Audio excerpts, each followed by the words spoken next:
Yahuda. Saya agak berat membahas ini, karena ini yang paling kontroversial.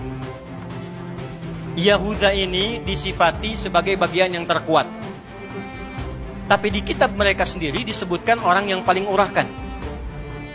Jadi dari Yahuda ini nanti turun Daud alaihissalam, Sulaiman alaihissalam, termasuk Isa alaihissalam. Tapi menariknya, justru dalam Bible disebutkan, Matius di ayat yang pertama sampai 11, perbandingan Lukas pasal 3 ayat 23 sampai 28.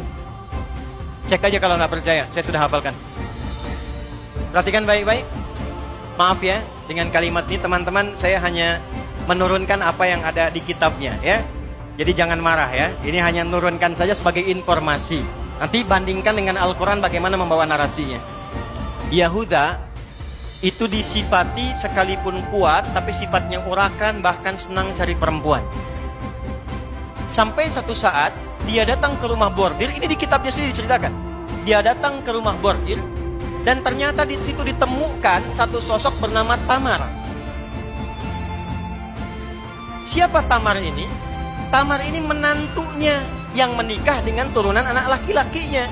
Tamar dilukiskan dalam kitab ini. Tamar itu menjual dirinya ke tempat bordir, ke rumah bordir, dan dia tidak tahu ternyata pelayan yang datang itu adalah bapak mertuanya. Jadi Anda gambarkan, bapak mertua Yahuda itu berzina dengan Tamar. Nanti dari situ melahirkan keturunan. Tamar punya 2 orang anak. Yang pertama Peres, yang kedua Zirah. Kita sebut dengan namanya sekalian. Ini yang paling saya tidak bisa terima, saya pribadi ya. Tapi terlepas dari gambaran ini, dari Peres inilah melahirkan siapa? Melahirkan Isa alaihissalam, Yesus. Gak percaya, cek di sini. Tapi menariknya, dalam Matius itu jumlahnya 41 nasabnya, di dalam Lukas 57. Jadi ada beda 16 nasab sampai ke atas. Kalau kita turunkan, habis semua materi kita. Belum ketemu konflik Palestinanya. Ya? Jadi yang mau saya gambarkan, ini gambaran-gambaran yang disampaikan dalam Alkitab seperti ini perilakunya. Dalam Islam tidak. Nabi Isa itu begitu mulia. 136 kali namanya disebutkan dalam Al-Quran.